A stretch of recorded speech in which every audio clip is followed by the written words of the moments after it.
আসলে আমাদের জীবনটা তো যে কোনো সময় শেষ হয়ে যেতে পারে। কেউ জানি না এখন এই জুমা পড়ে সহি সালামতে বাড়িতে পৌঁছতে পারবো কি না। এটা একটা রূঢ় সত্য কথা, কিন্তু এটা আমরা প্রায়ই ভুলে যাই, আমাদেরকে গাফলাতের মধ্যে ডুবিয়ে দেয়।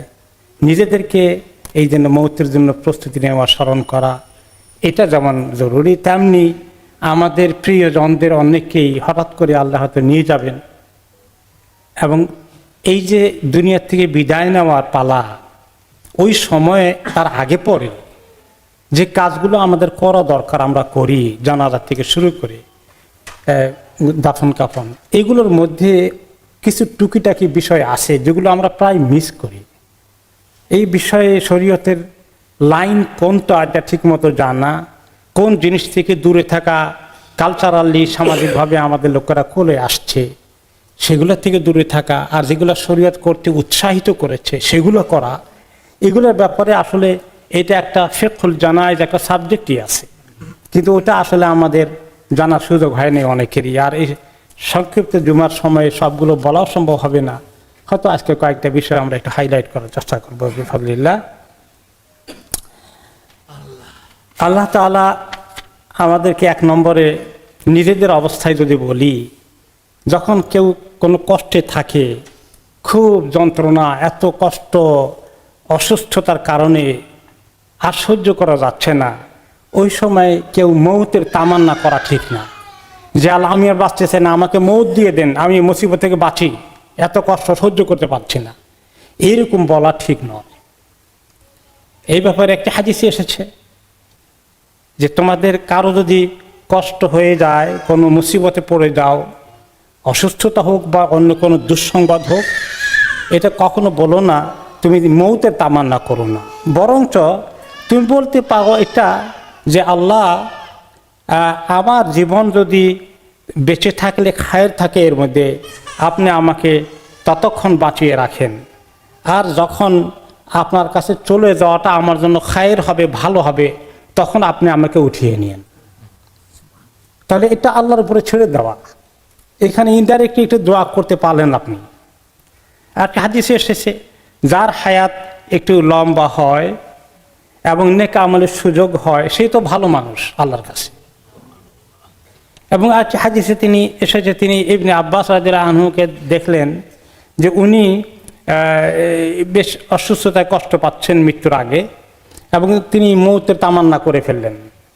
রাসূলুল্লাহ সাল্লাল্লাহু আলাইহি ওয়াসাল্লাম শুনে বললেন, চাচা মৌতের তামান্না করেন না, মৌতের জন্য আল্লাহর কাছে চাইেন না, কারণ যদি আপনি একটু হায়াত পান তাহলে এই অবস্থায়ও আপনি নেকি অর্জন করার সুযোগ আছে, নেকি বাড়ানোর সুযোগ আছে, আল্লাহর কাছে তওবা ইস্তেগফার করে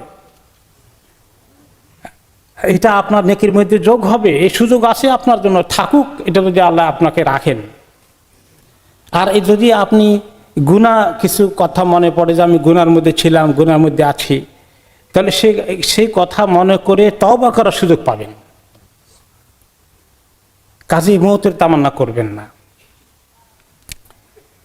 এরপরে আরেকটি আদব আমরা হাদিসের মধ্যে শিখি যে মৃত্যুর সময় প্রত্যেকেই যেন একটু আল্লাহ তাআলার প্রতি রহমতের আশা করে মৃত্যুবরণ করতে পারি। আমার আল্লাহ আমাকে মাফ করে দেবেন, আমি অনেক আশাবাদী আছি, এইরকম তামান্না করে মৃত্যুবরণ করা ভালো। যে তোমরা কেউই যেন মৃত্যু না হয় যে আল্লাহ তোমাকে মাফ করে দিবেন, আল্লাহ তোমাকে রহমত দিবেন, আল্লাহ তোমাকে জান্নাত দিবেন, এরকম আশা না করে তুমি যেন মৃত্যুবরণ না করো। তোমার মৃত্যু হবে, তুমি আল্লাহর ব্যাপারে, আল্লাহর মাগফিরাতের ব্যাপারে অনেক আশাবাদী থাকবা। মানুষের ঈমান তো দুইটার মধ্যে, ভয় এবং আশা।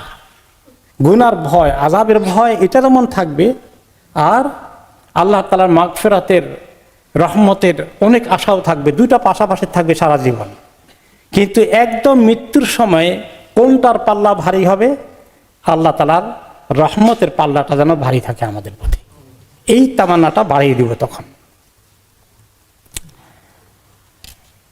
এই বিষয়ে একটা হাদিসে এসেছে, রাসূলুল্লাহ সাল্লাল্লাহু আলাইহি ওয়াসাল্লাম একজন যুবকের মৃত্যু হচ্ছিল, তিনি তাকে দেখতে আসলেন, বললেন তোমার কেমন লাগছে, তোমার এখন তোমার মনের ভিতরে এখন কি ঘুরপাক খাচ্ছে, কি চিন্তা করছো, তোমার মানসিক অবস্থা কি এই শেষ অবস্থায়?